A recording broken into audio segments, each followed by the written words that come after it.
Summit for a couple days, and it was great to see everybody in real life again. So it leads me to believe we may have live events returning. Let's hope soon, at least in 2022. Let's hope for it. All right. Well, welcome to another QB Power Hour. Today, we're going to be talking about leveraging partnerships to grow your practice. Michelle, go ahead and introduce yourself. My name is Michelle Long, CPA with an MBA in entrepreneurship, owner of Long for Success, author of a few different books. Check them out on Amazon, and glad to have you guys joining us today. Thrilled to see you all on this tax deadline day for corporates. So yeah, we're assuming that we're not going to have quite as many as as we normally do on a Tuesday, just because there's probably some last minute filers. You both were CPAs. Did you do I know, Carrie, you don't like taxes at all. Did you ever do taxes? Yes, I did. Enough to know that I don't like taxes. I don't know how you feel, Michelle, but no matter what, you get sucked in, whether you do the taxes or not, in helping people clean up their books. Or this is when they want to update their software or update their books. So and I do not miss the tax days. I do not miss the 100 hours a week and stuff. You get to see your husband Sunday afternoon, and that's it. Not fun. Well, if it wasn't, go ahead. If it wasn't for deadlines, the taxes would never get filed, right? That's true. That's true. And they really still don't. So. But lots of respect and admiration for all those doing taxes this time of year. So for sure. Yeah. And of course, my name is Dan DeLong, the co-host today. Owner Dandwidth, worked at Intuit about 18 years, and also the co-host with Carrie, who is our guest today. So join us tomorrow for a workshop Wednesday, where we'll be talking about actually payroll fundamentals, something that Michelle doesn't want to talk about. Nobody does. It's like taxes. Tech editor of QBO for Dummies, and this is like a top 10 ProAdvisor social media reunion. All three of us here on the panel have actually earned this award. I should go get my award. Yeah. Carrie, tell us a little bit about yourself. I am the founder of Complete Business Group, and we have actually gotten the award of having the top partner program underneath our reseller. I'm in the reseller channel. I actually got #1 partner of the year. I'm not real good about talking about all my accolades, so there they are. I don't brag much, should. Even though you have a slide about bragging about yourself. Yeah, I know. I don't talk.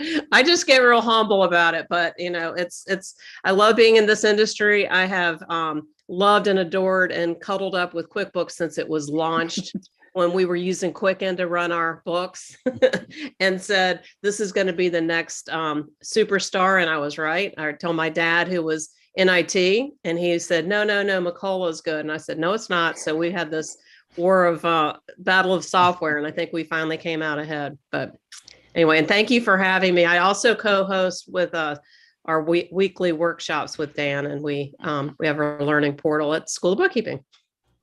Awesome. So a little bit about the QB Power Hour. We're still not eligible for CPE, so those of you that are hoping to join us for CPE credit, we don't do that anymore. We are looking at other ways to be able to maybe leverage that, but not anything right now. So today we're going to be talking about leveraging partnerships to grow your practice.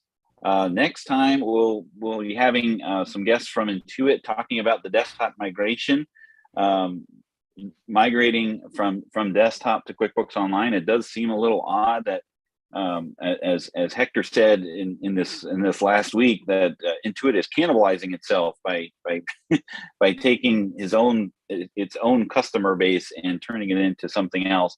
But it actually does have some. There's some thought behind it, and we want to talk about that, and as well as some best practices for moving a client from desktop to online. Next time after that, we'll be talking about automating sales tax payments. One thing that people love to do is sales tax, right? I mean, we're talking about tax forms and income tax. That's tax, like right below, right? Right below as far as a preference to to do sales tax form filing as well, but we can automate that. We'll have Bookkeep, and as well as maybe Davo will be joining us as well to talk about a solution that they have. And then Practice Ignition will be coming back to do a deep dive into the actual software itself after that. So of course, everything as far as PDFs, the slides, the recordings, the podcasts, and all other resources are at qbpowerhour.com/resources. A little bit of housekeeping. If you have specific questions for things that we're talking about today, please put them in the Q&A section. If you have comments, things you want to just say, because I see the chat is bursting here. If you have comments to say, just put those in the chat, like where you're from, those types of things. Hello from. That's a good chat. But if you have a specific question about, maybe something that was said, so that we can address it on the webinar itself, or maybe even after, put that in the Q&A. And of course, we have the handouts as well as the webinar archive on qbpowerhour.com. So Carrie, what are we going to talk about today in our learning objectives? Ooh, this is very formal. I know it is, isn't it? We're going to talk about some different things that we run into as ProAdvisors. One is, what's the hardest thing we do is up against? It's Intuit marketing, and Intuit marketing is pushing QBO, and we don't hear about desktop. So there's so many products out there that need to fit your client. So if you can take that marketing out of your hat, then what do? How do you find the right fit for your client? Partnering up on large projects. Are they too big for you? Do you know what you're doing? That sort of thing. And then we're going to give you some to-dos at the end, so you can start going into, targeting some concepts around how to partner up and some best practices around that, what to do. Awesome. Well, we'll start off with a poll, because we always like to know who's joining us today. Like, what versions of QuickBooks do you support for your clients? Because just as you said, Carrie, there is a vast array. If you go to QuickBooks.com and scroll all the way down to the bottom and look at all of the possible QuickBooks products, that footer at the bottom of the QuickBooks website is about as big as the rest of the website, right? Yes. Yeah. One of the things, though, Carrie, you mentioned the Intuit advertising and stuff, and I guess I've always looked at it from a different perspective. I love the fact that Intuit spends tens of millions of dollars advertising QuickBooks and everything. I can't afford that kind of marketing budget, but yet that gets all these people wanting QuickBooks. And just like Dan said, when you go, which one's right for me, or they get into one and they realize it's not, it drives a lot of business for us in answering their questions and supporting them to help them choose the right one or get into the right one and things like that. So I look at it as a benefit for us. You're right, though. Sometimes we have to say, well, it's not really as easy as, they make it seem, but we can help you with that to make it easy for you, so I see it as a benefit to driving business. It definitely drives business. It definitely drives business. Occasionally, what I find is that if someone comes to me that's too big for QuickBooks Online, then there's a lot of discussion around it where there might not be the right fit. So I have to, and they haven't heard of desktop, so it's still there. That's where I kind of have to fix the confusion part. Yeah. All right, so looks like a lot of folks joining us today are QuickBooks Online heavy, but that doesn't mean that, as Carrie loves to say, desktop is not dead. Oh, wait, add number 2 and 3 up. There you go. And that does exceed a few point of sale folks in there, and as well as something else. All right, so let's go ahead and press on here. So what is this the right product? Because we're talking about the vast array, right fitting, QuickBooks, the right version of QuickBooks for the solution. And to Michelle's point, the marketing about QuickBooks, QuickBooks, when you see it on a commercial or on the Super Bowl, they don't say QuickBooks Online, they don't say QuickBooks Point of Sale, they don't say QuickBooks Enterprise. They just say QuickBooks, right? Which then takes you to the website, and then all you see is QuickBooks Online. But there are other options, right?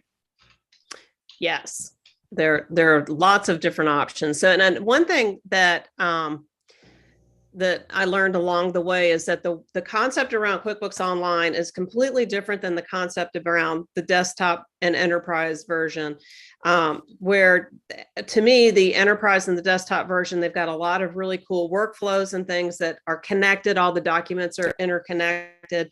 And the design of it was you'd say, I want this feature, I want this feature, and I want this feature. And over the years, they have stuffed a lot of features in there. So it's big, it's really, really, really good with job costs. It's great with inventory. Like at any time you can, if you have the data in there, you can see what your inventory is doing.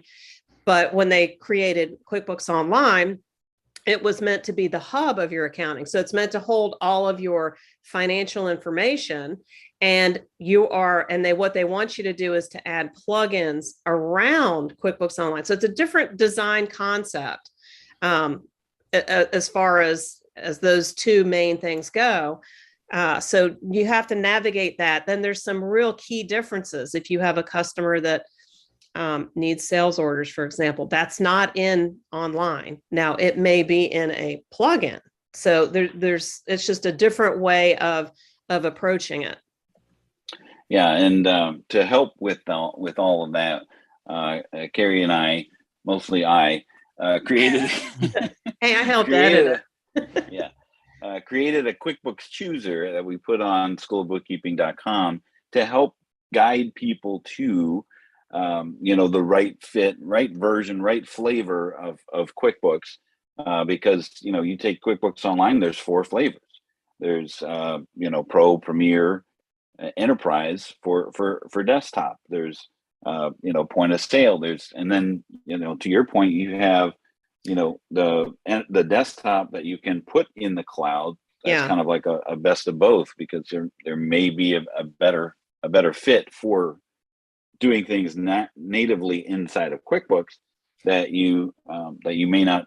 You may eliminate some of the additional add-ons in that whole process. So we've put a QuickBooks chooser to help guide you through those specific questions that you can go through and just answer the questions to your client, answer your workflow questions to your client, which will help hopefully suggest the right version of QuickBooks. Right. Yeah. The hosting, I sort of glossed over that. That's the ability to take desktop enterprise, not online, but to put it in the cloud so that you can access it from anywhere. Okay. And then, there's this term that's thrown around, mid-market. Yes. So let's talk a little bit about that term. Michelle, some of the folks over at the summit kind of brought that up, as mid-market's the kind of the new buzzword for throwing it in line with QuickBooks. What are your thoughts, Carrie, about mid-market or Michelle? Well, I was just going to say the challenge is, and we did talk about this some last week, as you mentioned, Dan, the challenge is everybody defines it differently. And it's not really a set different definition. Once a client hits this many in sales or this much in number of employees, that now they're mid-market. It's not about that. It's about their business operations and the needs of that business, not a strict number that, once you get at this number of sales, now you're mid-market. I mean, Carrie, would you agree that it's more their operations and their needs? I think you're absolutely right. At the mid-market, it's going to have workflows. You're going to have your salesperson, somebody that handles accounts payable, somebody handles accounts receivable, and all the workflow around that. That's what makes it more complicated. And generally, if somebody is in mid-market, I'm finding that they have more complex needs. They want to track inventory, or they might have, this is a scary one, when they have manufacturing and assembly and stuff like that. So they really are, and they have big sales. So they have a bigger budget. They have bigger expectations. Sometimes they're too big for us, and we have to gently say, and call it. Because you don't want to throw somebody in, even Diamond Enterprise, if you know that they're going to outgrow it in a year or two. So it's very complicated. And the thing that I found as a challenge when it was just me and one employee is setting up a customer in this market properly, training them and all that. it took me down off of being able to take other calls for, a month or two. So it's quite a challenge for a small entrepreneur or ProAdvisor practice. Yeah, you definitely don't want to put them in something that they're gonna outgrow just because you like QuickBooks. Yeah, exactly. Now, this is my favorite part of what Intuit does well, is that their QuickBooks Payments, and I've heard so many people screaming, it's so expensive, and it's really, really easy to figure out how much they're going to charge at this point. They've made it transparent. It's literally whether you swipe or key a card in, and whether you pay monthly or not, whether you hit a limit. But so beyond that, yes, we get them a better price, which people are like, oh, no way, but you do. But the integration is amazing. Like if you think about trying to reconcile someone's books that has Square, they swipe $20 and then 1950 or 1863 comes over on your books. You can't match all that up without a lot of clicking and adjusting. Where QuickBooks Payments, if you get it set up right and you have the workflow right in any product, it's beautiful. Same with the payroll, the same thing. Point of sale is another one. It's all based on the setup and understanding of the software. Now, I know 2 people said they use point of sale. That's a really good, robust product, but it's not like when QuickBooks first came out, you could just roll your sleeves up and learn it overnight. Point of sale is a different beast altogether, where basically they take that inventory piece and put it in retail for you, but it comes back to your desktop, and desktop fills in the missing pieces of your pie. That was yesterday, Pie Day. And then nice tie-in, Carrie. You like that? That just came out of nowhere. And then field service management. I'm not an expert in that. There's a lot of people, not everybody. To me, it's like point of sale. There's just a few that understand how it works, but they love it. They love the integration. So. And that, that's the bottom line there, is that if you use the integrated services, you're going to get more out, and in theory, it's supposed to save you time, right? I mean, yes. And I got excited about some of the things that we saw at the gallery walk last week, of some of the things that are coming with regards to some of the integrations, because they can see that, and that's where Intuit really excels, is being able to deeply gather or extract some of the things that things get done then automatically when it comes to either payments or payroll or reports that come out after that when you're done. Michelle, you were saying? Well, I was just going to say, we're talking about leveraging partnerships and everything. And as Carrie said, a few people specialize in point of sale or field service management. And I think that's the key. I, at one point, I don't know, 10, 15 years ago, I thought, oh, I'm going to get into point of sale. And I went and I got the certification, did this. I had 1 or 2 clients. I quickly realized this is a whole nother beast. It is a huge time commitment. And if you don't want to really specialize or focus in that area, then partner with others who have that expertise. And that's what I decided to do, because it was much more complicated and everything. So from the 4 that are listed here, with payments, that's easy for us to understand and do the integration and work with and all that. With payroll, Intuit offers the full service payroll where we don't have to do anything. But with those last 2, you really should look for other ProAdvisors that have that area of expertise, leverage them and make a partnership with them as client needs it and things like that. So I agree with you, Carrie. There's a few that specialize, but not a lot of us want to delve into that, really deeply. And a lot of people are talking about in the chat about point of sale, and when you're talking point of sale, and just understanding the nature of the beast when it comes to where inventory lies. It's best to work with the desktop because it's a desktop product. Yeah. And it kind of eliminates some of the flashy the flashiness of retail, right? Because you now have to have a Windows-based PC, at the register.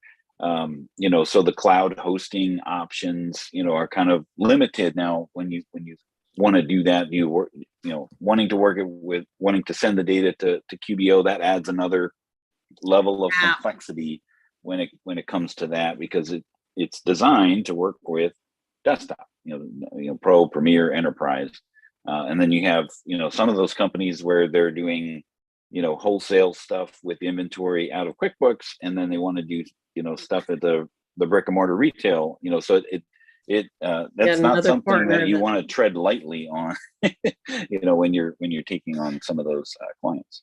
And you don't want to have to figure these things out yourself, because we have some partners that have figured it out and created an app to do what you just described. So, either pick it as a niche or partner up, because it's a beast. You know how I learned point of sale? I worked for my dad's company, an IT firm, and he sold it, and I got sent over there. Because it said QuickBooks, they said Carrie knows how to do it. She's a ProAdvisor. So I ended up saying, listen, I can't charge you anymore for this. I'm just going to be a free employee for 2 weeks. And I just learned, I rolled my sleeves up and learned it. But I didn't have enough of a demand to make that my niche. I figured it out. I'm rusty on it. I know what it can do, but as far as getting in the nitty gritty of it, the only thing I do know, this is really cool though, when I was doing my TWN interview, you can connect GoPayment to QuickBooks Point of Sale and sync certain inventory items. And when you ring them up on a GoPayment, say an iPad, it will relieve your inventory. It's a very unknown. Why we don't know this out loud, I don't know. But they didn't have the marketing dollars to do that like they do now, right? But Square does, so they get the hit. So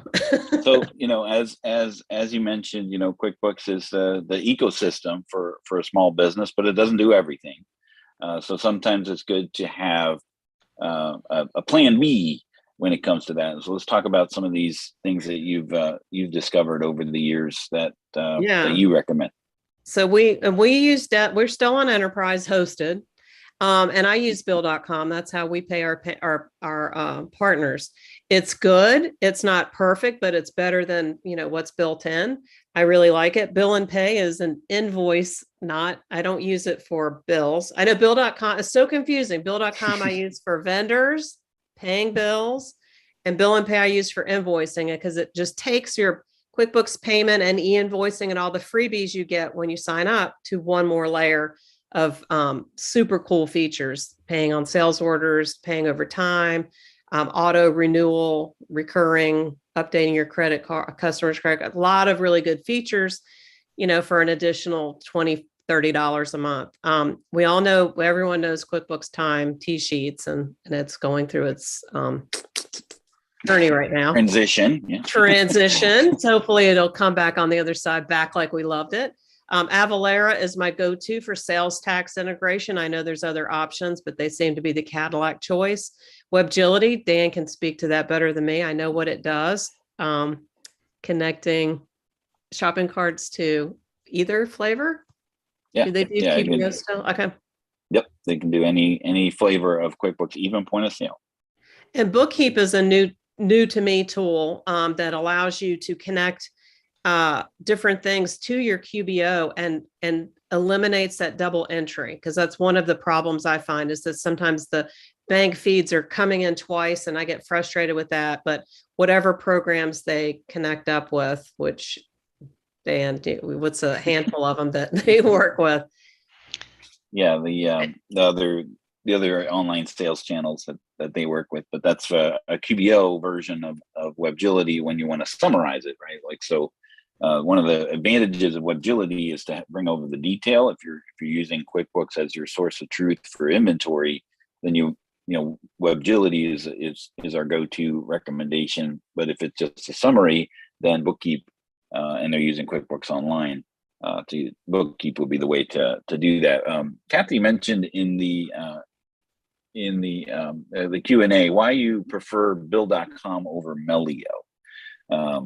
And that's something that actually we've been trying to implement, is the Melio options inside of, again, to your point, you're using Enterprise to track all your business. So it's a desktop product, and Melio is relatively new.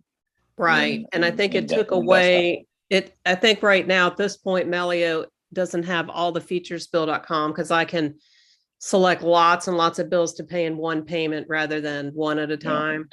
Yeah, that was the deal breaker, I think, when it came to that. When you have a bill, you have to make one payment in Melio. You can't summarize all your bills into one payment, which is, well, when they fix that, then we'll look at it again. So. Right, because you can't beat the price of Melio, free-ish, as they call it. Right. And it doesn't, the approval, Bill.com has that approval part, which, I don't even use that part, but it would be a good, as we grow and we have different workflows, we may add an approver before it's paid. So it does have good features. Now, Bill.com does do invoicing and stuff, but it doesn't use QuickBooks Payments. So I prefer QuickBooks Payments.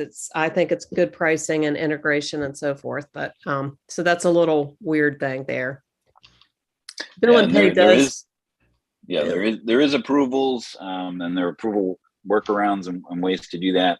If you're using QuickBooks Online, if you're QuickBooks Online, which for your purposes you don't use, but if you're using QuickBooks Online and Melio, you can add outside of QuickBooks the approval workflow, and had Melio on the QB Power Hour. They talked a little bit about that.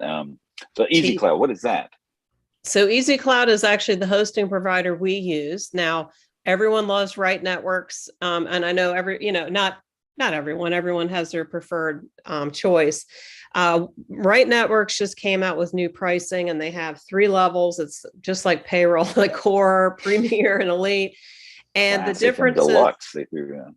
It's Premier, like gold, silver, platinum, and so. But there's 3 choices, and the first one, of course, doesn't give you, but maybe Bill.com as an add-on. The second one gives you some of their preferred choices. So if it was like Bill.com and some other things that I commonly use, the middle, I always go to the middle flavor anyway, would work. But we had a customer that came in and they needed some FedEx something integration. 1 of the 10 users needed it. And Right Networks is like, okay, then you go in the elite tier, and the pricing just priced them out. So we were able to put them on Easy Cloud, and only that 1 user paid the extra fee for that add-on. So the pricing's more flexible. And they just have more. Right Networks is pretty rigid with who they let in the gates. So we usually lead with Right Networks, but if it's not a right fit, I'm not going to, just sell it because that's an Intuit QB Cloud thing. I'll go over to Easy Cloud.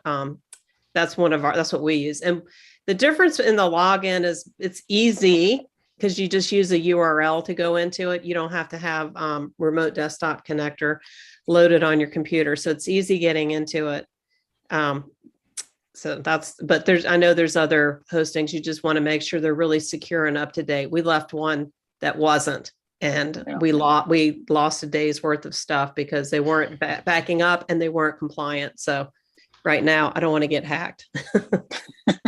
Probably not a good idea. No. Right. So let's talk a little bit about being a QuickBooks solution provider, because this was something that a lot of ProAdvisors that I talked to, when I worked at Intuit, they just didn't know about. So tell us a little bit about that and fill folks in on this option. So I actually didn't know about it either until 2008, and I had been a ProAdvisor since the ProAdvisor program around when it launched. And I had no idea there was this option. I actually stumbled upon it online on their website, and then applied to be a reseller. And then I got launched into this program of selling, and I was like, oh, I'm not a salesperson, but you guys, I met like a lot of people that were teaching at that time. Woodard was like the one, Scaling New Heights was out, and then some of those roaming people teaching, were in this program. I'm like, wait, you guys look familiar. So it's this teeny tiny little sales channel at Intuit, which most of the people in the program are ProAdvisors. So we're given ProAdvisor pricing. We're given a whole, notebook of products we can sell. And it takes a few years to figure how you're getting paid. So merchant service, you get residuals, enterprise, you get residuals, QBO, you get bounties, payroll, you get a commission. I mean, there's bounty commission to me is about the same thing. They do send you leads, then that can be questioned on who gets the most leads. It's probably who's selling the most. They have to pick who gets the leads. Some of the leads are good, some of them are bad. You just never know. You have to meet sales criteria. There have been times when you didn't, but they've tightened that up. They do give you some, marketing stuff, and it's similar to what you can get as a ProAdvisor. But it basically, to me, it takes your ProAdvisor to another level, but it changes your focus from just simply support to, okay, how can I make money on products I'm recommending anyway? Because that's the way I sell. If I don't use it and love it, you can tell, because you heard me, I love my enterprise. So, but Dan, thank goodness Dan knows how to speak to QBO, because when you're in the right fit, you want the customer. I don't want to jam them in what I like. I want to be knowledgeable in what I do know. Right. And, as far as, I worked there and I knew about it. And there was always from the internal side, it was like, there was this nebulous, what is that? And you were with a lot of them too in Tucson. Yeah. And then, there was this, they started by calling it the Intuit reseller program. And just that word reseller just seemed like, and when I left Intuit, I looked into it because I was like, okay, well, I know there's an opportunity here for all of these things. And I looked into it, and I looked at the program. I couldn't really make heads or tails. I still didn't understand if I had to buy stuff to resell it. Like if I actually had to have inventory of QuickBooks licenses, because of that term was still being bantered about being a reseller, which meant to me that I was going to buy it at a discount and then sell it and then pocket the difference. And it's gone through so many changes and along the journey. And the reason for it is because software used to be a box product you put in your closet.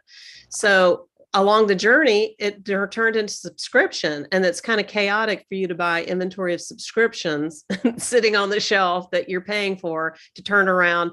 So it's basically you're advising, providing the good pricing and executing the sale through Intuit, which is the better way to do it, because then the customer's credit card's on file, not yours.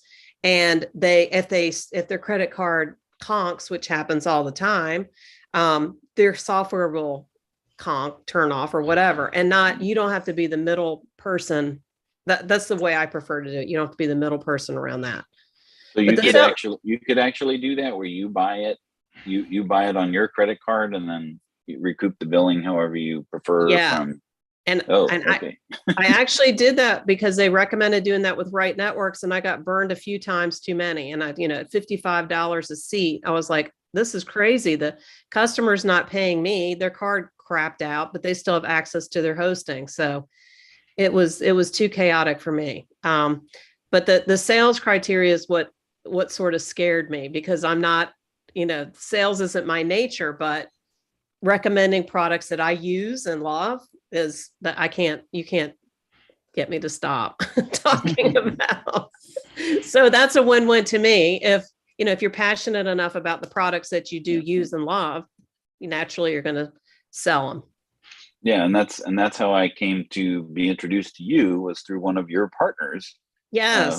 Who bumped into me at QB Connect and handed me one of your flyers and said, hey, you need to partner with Carrie. And when I talked to you, I was like, oh, you take off all the headaches of dealing directly with Intuit. All I got to do is just share what I already do. And it's like, oh, okay, well, this is a no-brainer then. All right. So some of the maddening things about navigating the QuickBooks promotions. Tell us a little bit about that, Carrie. So because we are ProAdvisors and resellers, we get the best pricing. We get some lifetime discounts off of enterprise. So as far as, Intuit will throw out these promos. We can sell things at a promo. We can sell things with the perpetual discount, which I prefer that. You can run the numbers and see which makes more sense. Selecting the right product, I think, is really hard for people because, like, you can hear in my voice that if I'm using it, I love it. It's hard to find the right product for the customer. So you have to be real careful that you're not jamming them in the wrong thing, but we have access to the whole menu of options. We did find this last bullet point that we have is all around QBO. There is sort of some chaos around when a customer buys QBO. We get these promotional discounts that are great. They're for 12 months. And when they upgrade and downgrade, they fall off, or we have to call our contact. And it's a lot of time suck to keep the customer in the right product. So Dan has looked at it differently, like just start them off high. And if it's more than you need, you're getting 50% off or 30% or whatever it is. After those 12 months, downgrade them because you're going to be hitting MSRP anyway. So there's a lot of things, as you can tell, that we've had to say, wait a minute. I mean, I get new pricing on this product we can add. I have to sit back and really study it so that I can turn around and explain it. It's like learning a foreign language, I think. Right. You need a Duolingo app for QuickBooks promotions. Yes, you definitely do. All right. So we're going to throw out a curveball here. So we're talking about products, but now support, right? Like, do you struggle to find the right answers? I mean, even just in our Q&A, can you recommend a YouTube dealing with AR, AP, and credit cards? That is, well, I would think Michelle's YouTube is, you build a YouTube on dealing with credit card processing, right? Well, I did have some stuff in there on that, but I was just answering that question. There is a lot of stuff out there on the proper workflows in QuickBooks for entering these things. And if people haven't done it already, check out qbtrainingevents.com. Intuit has Intro to QuickBooks for Accountants. And then, of course, it has all the certification training. There's now payroll certification training out there. Great stuff, too. And there's webinars on advisory services. I know I'm doing a Q&A on one of those right after this one. So there is a lot of free training out there, but like Dan said, do you struggle to find it? So qbtrainingevents.com is a great resource. Schoolofbookkeeping.com is a great resource. Hector Garcia has lots of great YouTube videos. So it just takes a little Googling, and you can always go to our Facebook group, QB Power Users. Dan and I and Hector are all out there. Carrie's out there frequently, and you can post questions, and there's thousands of people who can help and help direct you to the right place. So that's my 2 cents. Yeah, and that's one of the things that that we've been trying to do at School of Bookkeeping is put it all in one place, because I always lived under the adage, I didn't need to know all the answers. I just needed to know where to go to find them. Yep. And more often, once the Intuit kind of did this priority circle option with yes, with on-demand training, comes it goes, it seemed like a lot of the external answers kind of went away. And it took a small degree in Google searching to actually find the articles that are in the region that you want, right? Like Hector was talking about at the summit. He found this somebody sent an awesome article about importing a journal entry in QuickBooks Online, and he was like, "Oh, finally!" And it turns out it was Canada or UK, or it was a different region of QuickBooks Online, and he was very upset, or bonkers, as he likes to say. Well, and one other thing that I would add when it comes to searching and finding what you're looking for, try DuckDuckGo. Because with Google, the algorithms are so skewed and there's so many paid advertisements and things like that. With DuckDuckGo, you get more true organic results, and you can skip some of the paid and the monkeying that some people do to try to, game the Google algorithm. So DuckDuckGo is actually a great way to help with your searches. So I did not know that. Thank you. Yeah, it's more natural and organic. Well, since I Excellent. have Dan on fast speed dial text,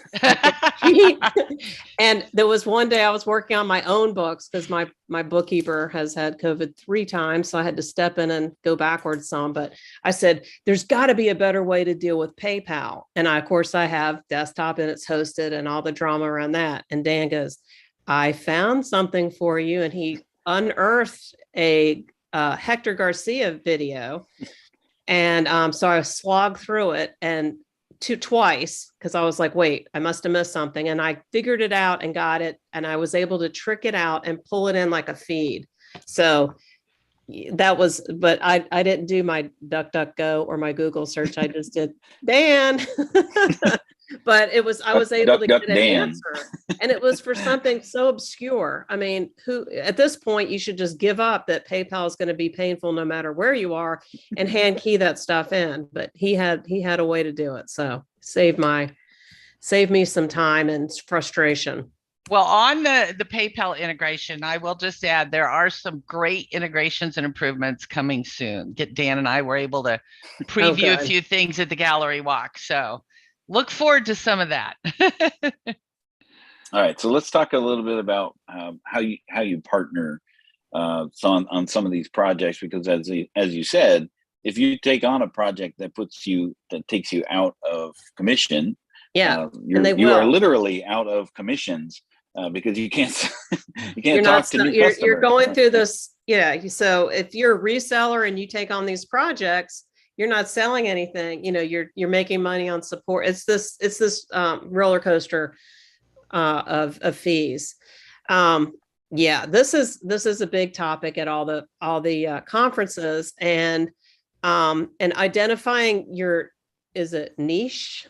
I always say it wrong. Niche or niche, tomato. So, Michelle and I were talking about, we just dove in and figured out how to do point of sale. And then we realized from trial and error that this is not going to be our niche or niche. So, looking back when I went out on my own, the way I figured it out was I looked back over the past year over customers this is back when, the find a ProAdvisor and you'd get random calls from whatever. This is way before it wasn't quite as organized. So I got calls from auto shops. I got calls from real estate. I got calls from people that wanted to do job costing, inventory. And so going through, I would look back and I was like, okay, I like that one. Why did I like that particular project? Well, probably because the people were really, really nice and easy to work with, and they were very appreciative of my knowledge. That's a big one. But what was it about it that I really liked? Start to dig into, I enjoyed figuring out and showing them how you can make QuickBooks work for you. And if they're trying to see job cost, I figured out how to slice and dice and just showed them how to do it. And so I thought, on that, I would say I really love showing someone how to do job cost. Is that my thing though? I know how to do it, but I don't know how to take it to the second level. So if I wanted to, I could just specialize in that and get to be the guru of that. And go into certifications and take classes. There's a lot of experts out there in these different areas. Always, obviously, give your best customer service. And like I did with that point of sale person, while you're learning, it was kind of hard though, going in and saying, I'm not going to bill you. Because you don't want to appear so, you kind of have to remain professional, but sometimes you have to give away some time to gain back. Cause to me, that's how I learn, is from real life things. And then using these resources to get up to speed real fast, doing your DuckDuckGo and figuring out, or, paying a couple hours to, like Diane Gilson's real big on the job cost stuff, which is what I ended up doing on a project many years ago. I just needed this little minutia, tiny little problem around workers' comp. And I couldn't, I was struggling so bad. I couldn't charge the customer for that. But all of a sudden I gained that knowledge, and then, that was one niche that I liked. And charging enough. Oh my, that should have been a polling question, Dan. Nobody charges enough. It doesn't seem like they're charging like they're an employee. And I remember working at a CPA firm, and whatever he paid me, he multiplied it by 3, and that's what he billed me out at. So figure out what you're worth if you work for somebody and multiply it by 3. I mean, just don't go out there charging $20 an hour. You're not going to gain any respect. And if you're getting a niche area, you can go, I mean, to me, 150, 250, some 3. I mean, you can go high. Now you might drive customers away, but you've got to cover all this time you gave away, all the energy, the certifications, the classes, and recoup your educational costs. And Carrie, one thing that I might add, as opposed to, doing it free or something, if it is the type of thing that you want to learn that and you want that experience and that expertise to help you down the road and in the future, you might just be upfront with the client, say, hey, this is my first, let's say, e-commerce integration, whatever. And so I'm going to be learning a little bit. And because of that, I'm going to give you a discounted rate of 50% or something like that. Yeah. In exchange, I would like you to write up a testimony or something when we get through this, so that you can tell them up front that it's kind of a learning situation for you. So you're not going to charge them as much, but you're not doing it free either. It's kind of a win-win. The client gets something out of it and you do too. So, that's an option as well. But I agree with you. Most of us are not charging enough. Yeah, exactly. And what happens when you're outside your wheelhouse or your area of expertise? There's sales tax involved with e-commerce. I didn't realize that. What do you do? Well, so what my was getting a call from someone who was they were in real estate, and it was serious real estate. Like we're talking about, they had investment properties and they wanted to track, and they wanted to know what they put into these investment properties. So when they went to turn around to sell them, what did they do? They were, and then they were doing rentals, and it was way beyond anything. Nonprofit's another one that makes me break out in hives. So there's projects that will make you think, and you don't have to take everything that comes across your desk, but rather than saying, I don't do that, build up your notebook of go-to people and that love that stuff. Nonprofit, you guys probably have a list of that, but who would you partner up with that knows how to do it, so you don't send the customer away with making them think that they're in some unusual niche. It's just not yours. I don't know if you've run into that. It's what's the topic that makes you go, Yeah. Well, Carrie, you're totally right, because what's happened to us is everything has gotten so complex in all these industries, and the rules and regulations in various industries, it has gotten very complex, and it is impossible for us to know everything. But as Dan mentioned, I may not know the answers, but I know where to go to get them, and know who to go to. So, if you haven't met people yet, like I know, let's say Greg Bosson in nonprofits, or I know, other people in different industries. If you don't know somebody like that, again, that's a great place for that Facebook group. You can network and get to know other people, or you can ask people, hey, I need somebody in the property management. Do you all know anybody? And you will get lots of recommendations. People are very willing to share their ideas, for better or worse, in there. So, you can develop those relationships and find that expertise that is outside of your wheelhouse. And for me, Carrie, that's what really helped me build my practice around QuickBooks. Once I decided I didn't want to do taxes anymore, I was able to exchange referrals with tax professionals, and they knew I could do the QuickBooks setup, training, cleanup, whatever. I wasn't going to steal their tax client. So we would exchange referrals. So if you've got a niche and somebody else has a niche in nonprofits, you can exchange referrals with other people. So leverage those relationships and those partnerships. Exactly. That's one of the reasons that Michelle and I wanted to do, like a series on niche nuances, and have those professionals come on and talk about some of those things that are unique. So one, if that's something that you're interested in, you can start to learn more about those nuances about those industry types, or you can go back and watch those things and reach out to them, right? Like if you have a real estate client and you want to just refer it off, you can go and look at and work with those individuals as well. And one thing that I would say around that I recommend, and it's hard because we're all so soaked up and pressed for time, because I think everybody is now saying, oh, I need to get my book straight. But I think, especially in the beginning of a relationship you're building with a partner, is, everybody has their way of delivering customer service, and not everybody's is going to be the same as yours. Is create a webinar call and eat your time on it. Just build that relationship and see how they perform with your customer, with your prospect. And then that builds up your confidence that, oh, when I send my customer over to Dan, I don't have to keep showing up and taking time. I know that he will take them to the end. Or you say, Dan got him so far, but I need to follow back up because I own the customer relationship. You have to kind of figure out that journey of how and who owns the customer. It's a little, I wish it was always, here it is, goodbye, but it's not always that. Not always that easy. Yeah. So what do you do when your calendar's full? Because that time is the only commodity that we have a limited resource on. So what do you suggest there, Carrie? Well, yeah. So obviously find somebody that has time. And then you have this whole thing, whether you can trust them from here it is, or will I circle back to it?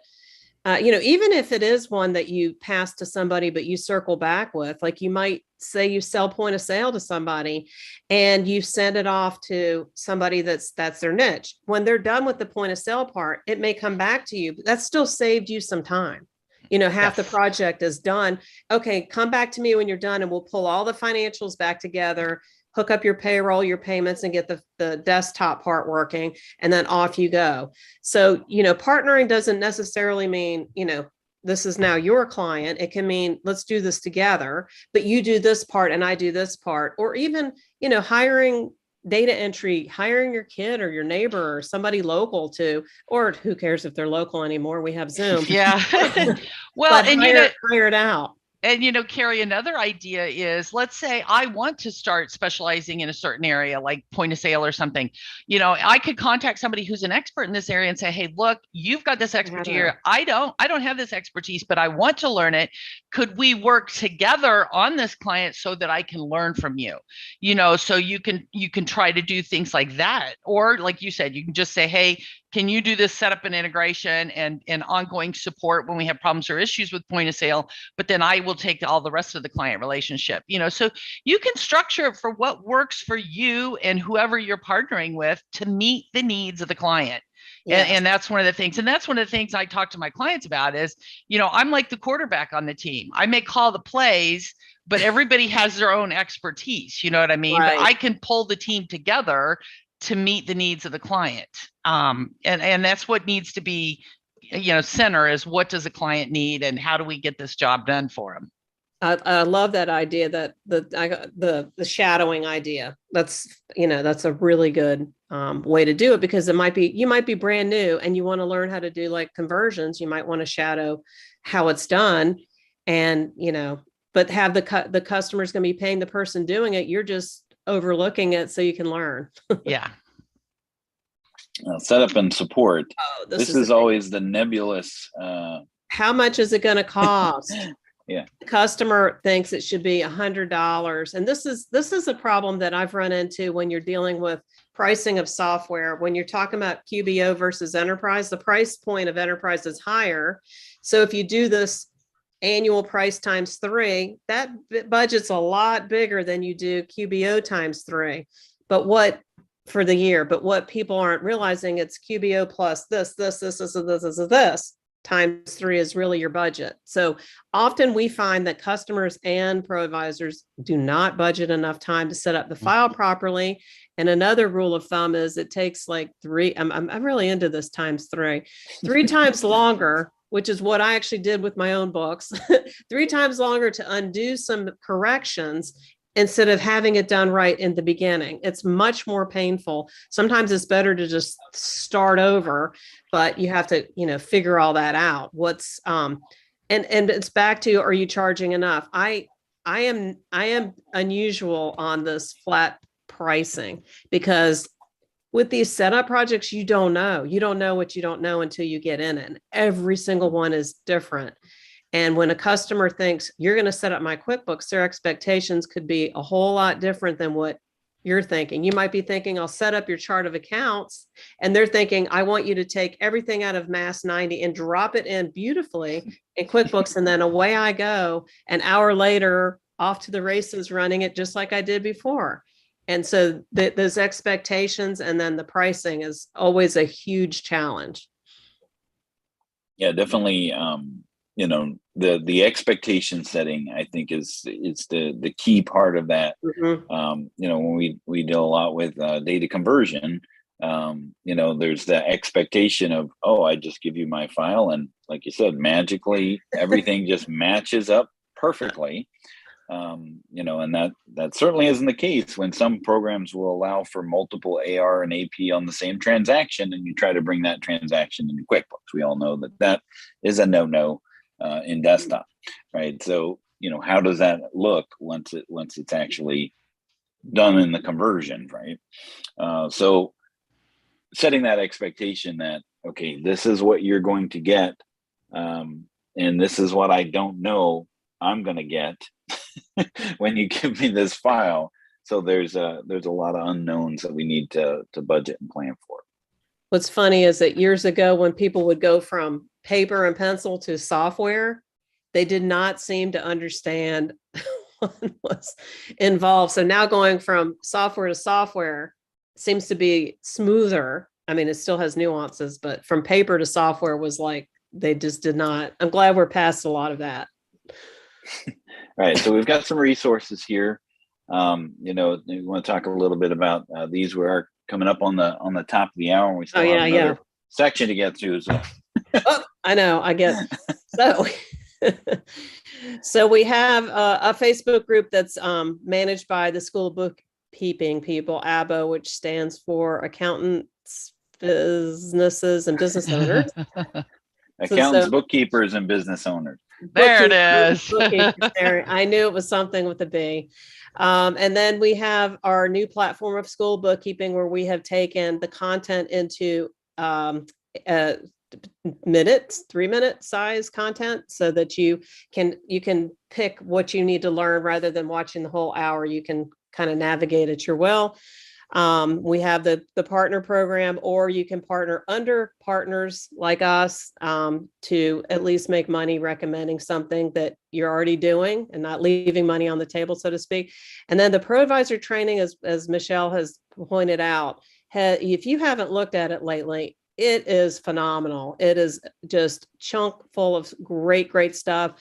I just stumbled over the payroll part. We've never had payroll resources like this. And it takes you to, from the beginning and the end to what do you do and what's payroll.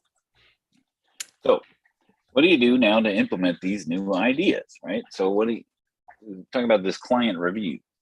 Yeah. So go through your existing client base and see if there's anybody that you haven't touched base with, and see and find out if there's anything else they need. Are they ready to go? Are they ready to try online? Are they, service industry? Are they something that would benefit from some of the newer tools out there? Try to integrate, and, and start making your go-to list of partners. And I highly recommend that, as you're building your list, that you join those calls so your customer knows that you're invested in it. And once you feel like, oh, I can, I've got Michelle as my partner, I'm just going to hand her the ball and she'll run with it. But, not every partner is, but it still can help you save time. Invest in yourself and go to the conferences. They're huge. Do them online, get certified. Make sure your social media stuff is all updated. That's really painful to do, but do it. Brag. I'm bad about this. Brag about your accomplishments, your awards. Like when you're talking to your clients too, say that reminds me of a so-and-so customer that had the same thing. I know how to help you. There we go. And we just said, I just jumped ahead. I just said everything on that slide. join a partner program of some sort, several, many. It's just join something. If there's products you're recommending and they offer a partner program, then join it. And from those partner programs, often, not always, there are Facebook groups and different places where you can ask questions. And so one of the things that you're doing in your business is building a partnership of partner programs. Right. As somebody maybe joins your partner program, they're also a partner with some of those things that you already recommended. Right. So it takes a lot of the headaches of not just being a QuickBooks solution provider, but also the partnerships with other programs as well. So you take all they have to do is just recommend the products and figure out how to order these things or pass the referral or however you want to manage that partnership, and then they recoup when something happens. Right. And we chase down the payments and stuff. And it's, as you can imagine, Intuit's very complicated with their different channels. And then the ones we bring in, it's a lot of work. But so because of that, we do 50-50 to cover our admin time. But it is quite a challenge. If you join a partner program, you've got to track and make sure you got paid for that sale. 9 times out of 10, you won't. So, Gotcha.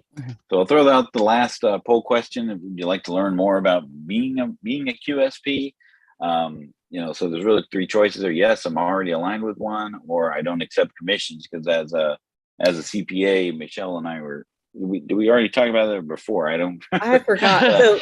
I think that was before we started, but CPA sometimes, because of the independence and objectivity and all that, we would have to disclose it and everything. So sometimes CPAs would rather just pass the discounts on and things like that. But Carrie, one of the things I think as someone who decided not to join the QSP program, or that used to be the IRP and an ISP, and now it's a QSP, but the reseller program, one of the big benefits I see, you all get a lot of extra training and webinars or workshops or seminars, whatever. You get a lot of information and support from Intuit on new features and new products and new rollouts and dates and details. And you have a lot of that deep product knowledge that, as ProAdvisors, we get a lot of free training as well, but you all get a lot of different in-depth training on that stuff. So there's a wealth of information that you all have that makes you a great resource, even if people decide not to be a QSP themselves. Right. And we actually, one of our top partners says, I have to maintain that independence. So we share some big support leads, because she has the bandwidth to do manufacturing and clients that, we can't. So it's a win-win. And we just have her marked as no commission, but she knows that we'll give her all that. We pass on all that knowledge as we learn it hot off the press. And she has a way of ordering software at a discount for her customers. So it's a win-win. So we set partners that don't want commission too. So that's not a problem, but we offer it for those that do. Well, listen, I have to jump off to help with Q&A on one of those advisory webinars that Intuit offers. So thank you, Carrie and Dan, both of you. Thanks, everybody. And I'll see you all soon. Bye. All right. And thanks, Carrie, for joining us. And we're at the top of the power hour. Excellent. So thank you again for joining us, Carrie. And for those of you that might have some free time tomorrow, if you want to join us for our workshop on payroll fundamentals, join us again. We make it fun. Trust me, we make it fun. All right. Have a great day.